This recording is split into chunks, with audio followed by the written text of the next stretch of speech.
Let's start the show. You already know who it is. My name is Mike Kyle, aka the Fantasy Vulture. I have over a decade worth of fantasy football experience and have continuously competed for fantasy championships over the course of the past 6 seasons. Let's make it 7 in 2020.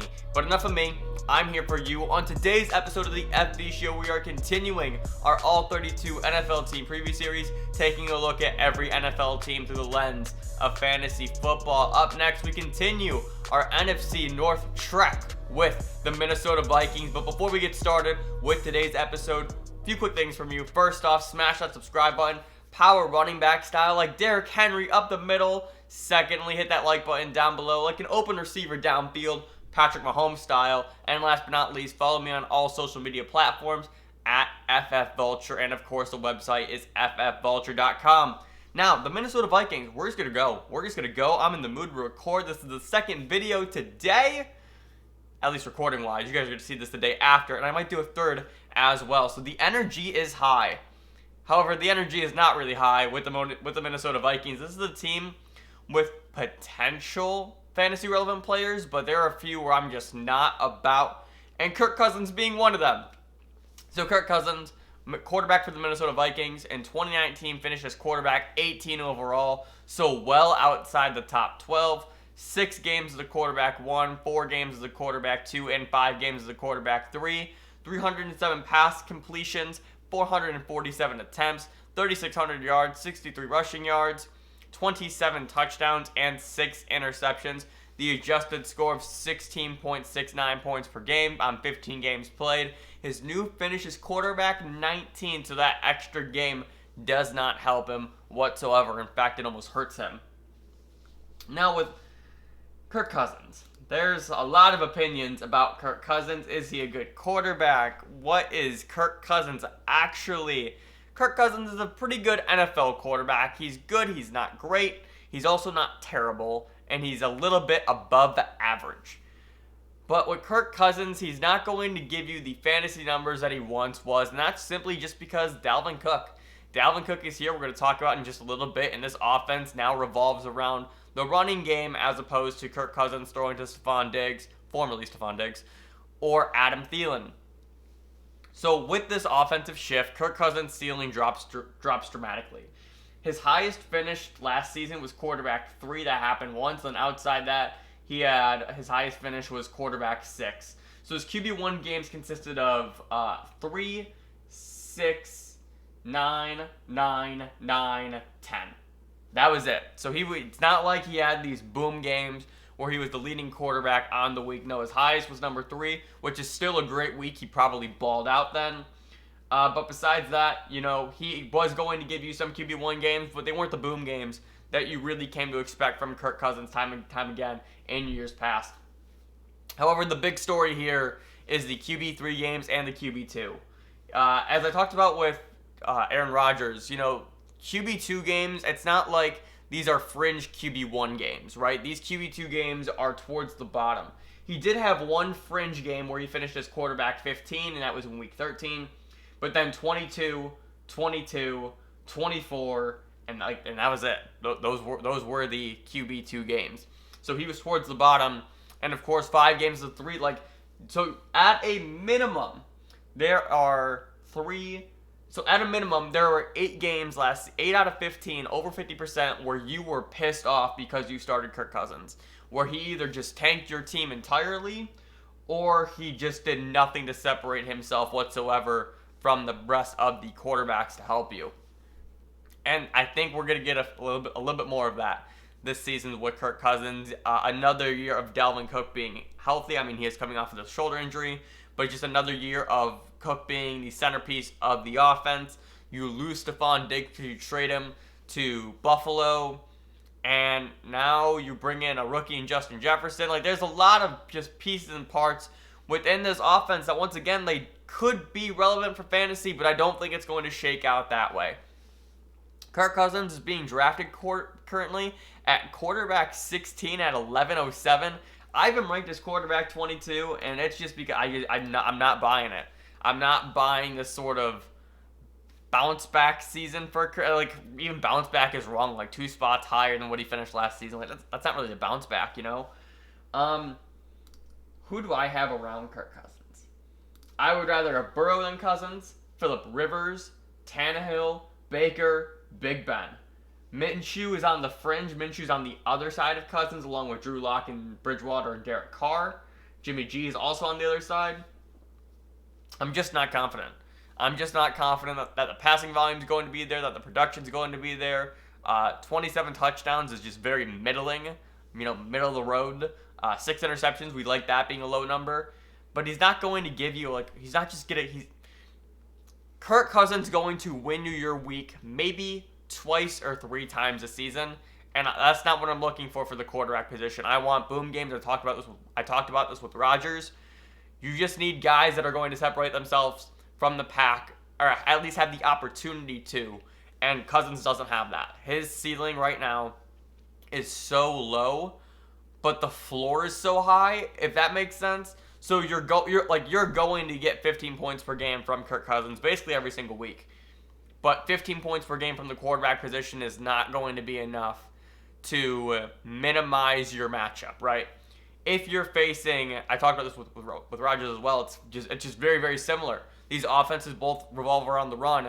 And so if your quarterback is only putting up 16 or 17 points per game and you're going up against a Dak or a Russ and they're throwing up 25, you're losing your matchup by 9 points just based off of position alone. And you have to find ways to make up for that elsewhere. And that's just a very hard thing to do in fantasy football. That's one of the ways that I really break down fantasy. I look at it very positionally where, okay, I have a better quarterback matchup, but my wide receivers, I'm at a deficit, so I have to find ways to make that up somewhere else, right? It's very positionally dependent, and I think that's what makes fantasy really interesting. But overall, I'm out on Cousins. I don't see the upside. 3,600 yards is nothing. This is a guy that threw for 4,000 yards multiple times in the past, and now you're looking well below that. The touchdowns are down, and the weapons are what's the word for the weapons?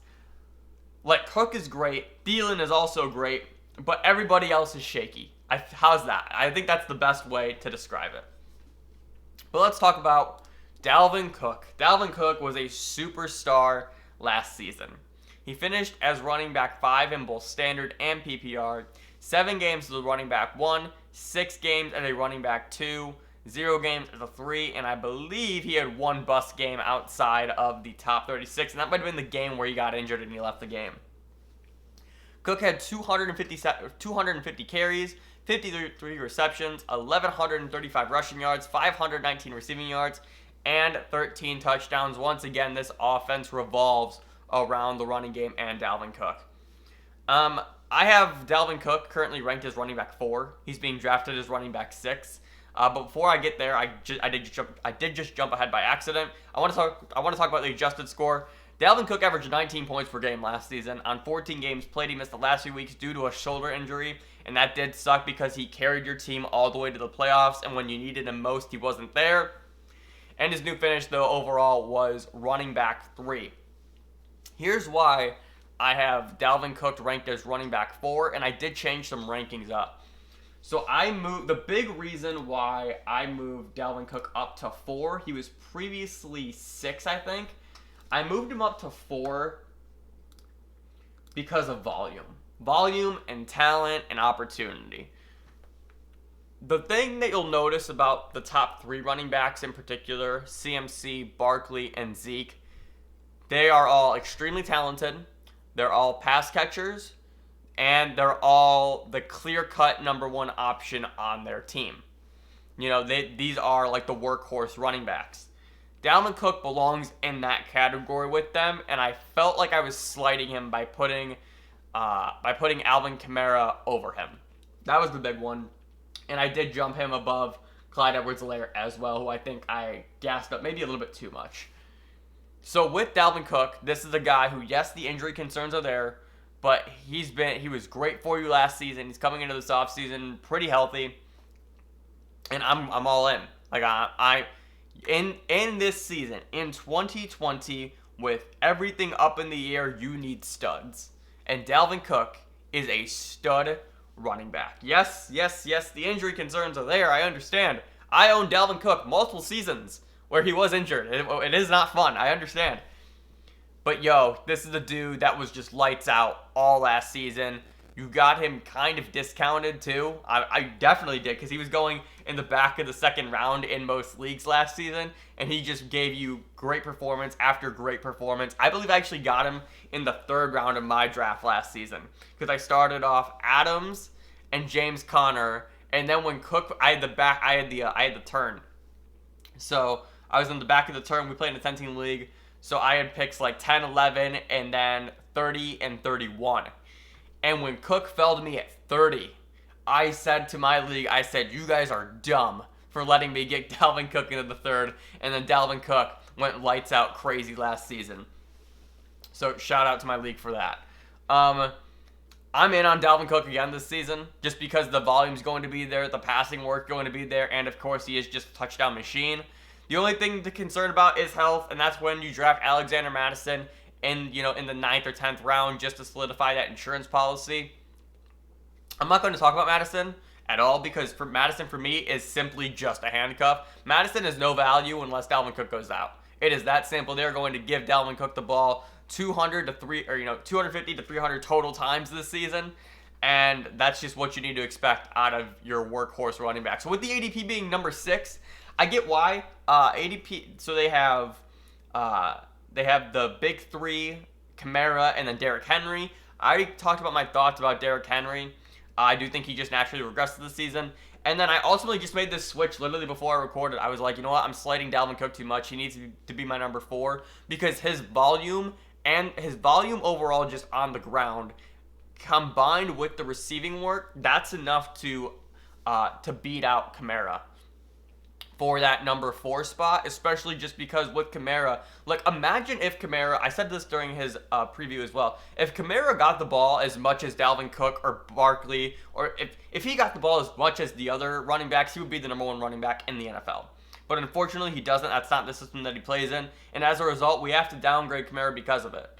So I moved Cook ahead. I'm all in on Cook this season. If you want to take him over Henry or Kamara, if you want to make the argument to take him earlier than that, it's hard to see the issue with that. So give me Dalvin Cook. I don't care when you want him, just take him. If you want him, take him. It's that simple. Except for probably don't take him 1 or 2, because Barkley and McCaffrey are on another level, all things considered.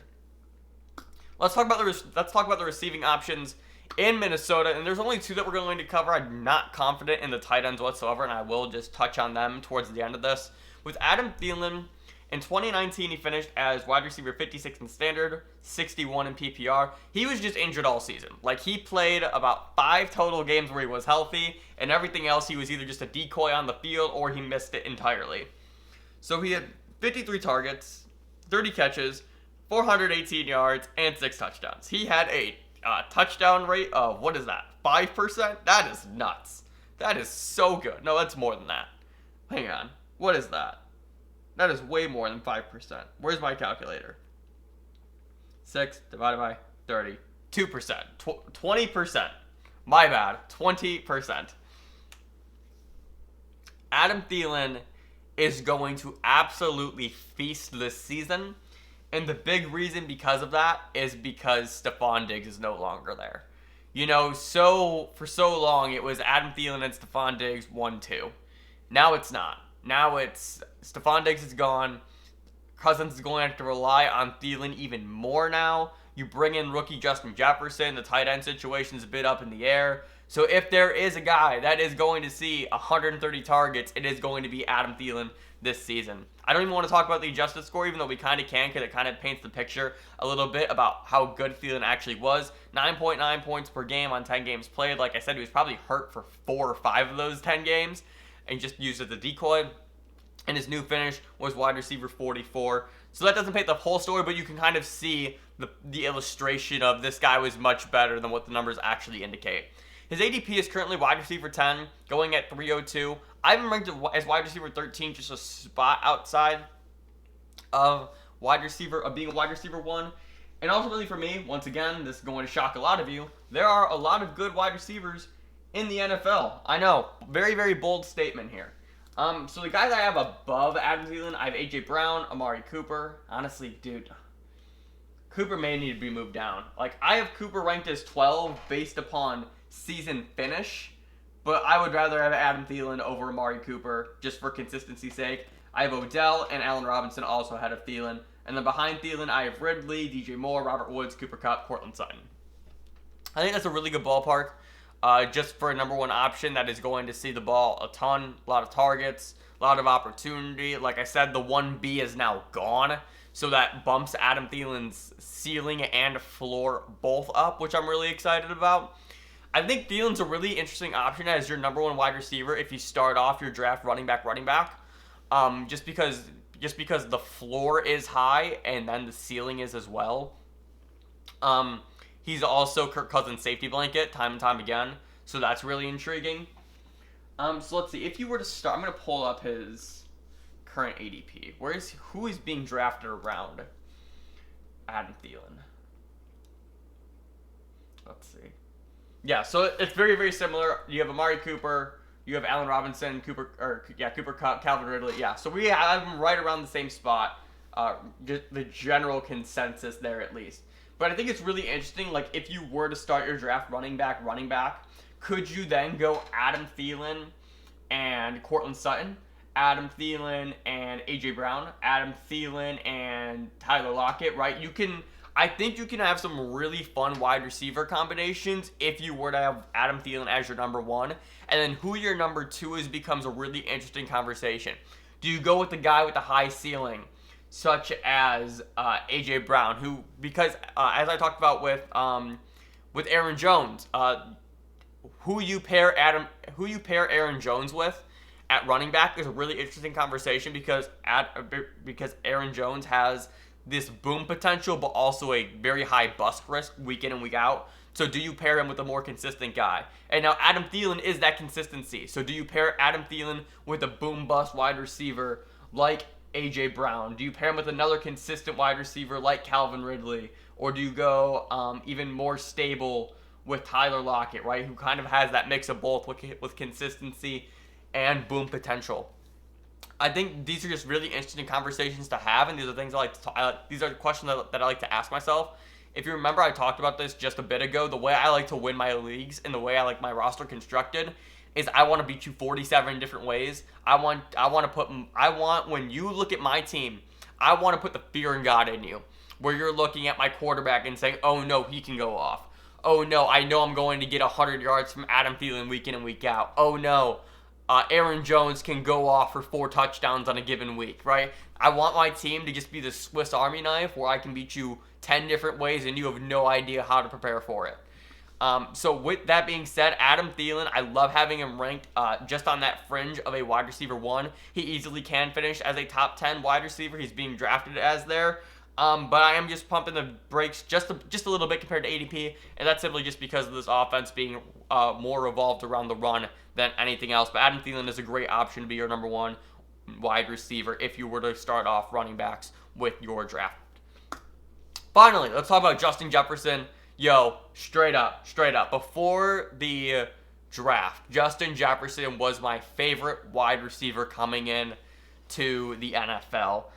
He's just a very, very good slot wide receiver. He's a very good athlete from LSU. The player comparison that I have for him is Jarvis Landry, only probably a better version of Jarvis Landry, and we all know how great Jarvis Landry has been for fantasy for the past, 5 seasons or so.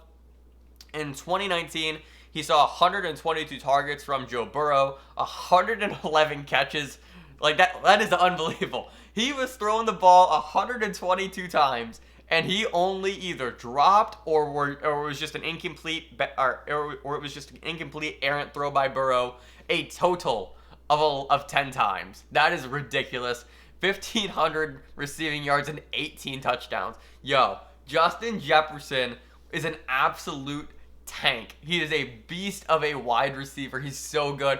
He's so fun to watch. You throw on his highlights, and he just makes incredible play. He carves up guys over the middle of the field, and he can also play a little bit on the outside as well. I know Minnesota plans to use him in the slot, which is also really fascinating because Kirk Cousins historically loves to throw to the slot. They're planning on moving Thielen more so to the outside, and we kind of saw that shift change toward the end of last season. As far as Jefferson's measurables, he's 6'1", 202, so he is just like the small. He's just like the small, like scrawny wide receiver. 4.4 speed. I'm really excited for Justin Jefferson. I really am. Now going through the other rookies, I want to talk about Dynasty here for a second before I talk about redraft. Going through the other rookies, I have Justin Jefferson currently ranked as my number 6 prospect overall. I have him, let's see. As far as receivers go, he's number 3. But I think even so in Dynasty rookie draft, I think he's currently going at spot 8 or 9, so I love him there at that value. I have him above Jalen Reagor. I have him actually above, who else do I have above? I have Justin Jefferson above Jerry Jeudy and CeeDee Lamb. And that's simply just because I think Justin Jefferson, and this is also kind of shifting towards this season as well, Justin Jefferson has an opportunity this season to come in and cement himself as a great wide receiver in the NFL because of the loss of Stephon Diggs. He's sliding right into this role where he can see 100 targets his rookie season. You know, and he can do great things with that, especially because he is being played in the slot where Kirk Cousins likes to throw. So he has the talent and the opportunity immediately to come in and succeed in the NFL. And he's one of the rookies that I'm more excited about than ever because of that fact, especially for redraft. So his ADP is currently wide receiver 61 going at 1402. I have him ranked as wide receiver 49, and it's just simply because of that. This is a guy who's coming in to this offense who is in need of a number 2 wide receiver after just losing theirs, and he's going to see 100 targets. He's going to see 100 targets. He's playing in the slot. He's playing on an offense that can move the ball if they are firing on all cylinders. And he also played in an NFL offense last season with an NFL quarterback who was just taken number 1 overall in the NFL draft. And obviously it's college, so it is a little bit different. And Burrow threw for 60 touchdowns last season. But dude put up 1,500 yards and 18 touchdowns. Like, that is nuts. That is so fucking good. So I'm all excited for Justin Jefferson. He's one of the rookies that I am targeting in redraft this season, especially with if he's going in the 14th round. Oh my, like, you are stealing Justin Jefferson potentially with your 14th round pick. I'm all in. I'm all in on Justin Jefferson, the young slot receiver out of LSU. And I think that's it. I want to talk about the tight ends just real quick. I didn't do player profiles for them. There's 2 of them, Kyle Rudolph and Irv Smith Jr. Where is our current ADPs at? I'm interested to see this right now. The reason why I didn't make player profiles for either of them, I'm not a believer. This passing offense is too low. This passing volume is too low for 1 tight end. It's also too low, let alone for 2. Right? If we were to merge them into 1 player, I'm all in, but that's not how fantasy football works. Let's see. Irv Smith Jr. Irv Smith Jr. being drafted outside of the top 24 currently. Kyle Rudolph also being drafted outside of the top 24 currently. So the consensus is with me. These 2 tight ends are useless. They're not going to be relevant for fantasy. And that's simply just because you're probably not going to know which one to start week in and week out. If you want to take your shot, probably Irv Smith is the way to go. He's younger. He's going to look to be more involved this season. But I'm not excited about either just because they're just going to steal and eat out of each other's work, and that's not exciting for the tight end position because there are better options, especially this season where it feels like the tight end position might be a little bit deeper than it ever has before in years past. But that's going to do it for our Minnesota Vikings team preview. If you enjoyed this video, be sure to leave a like and subscribe down below. We got a lot more to go. We are just past the halfway point, and we're trying to wrap up the series by August 31st. Also, follow me on all social media platforms at FFVulture, and of course, the website is ffvulture.com. Once again, thank you so much for watching, and I will see you in the next episode. Remember, people come and go, but fantasy championships are forever. Later.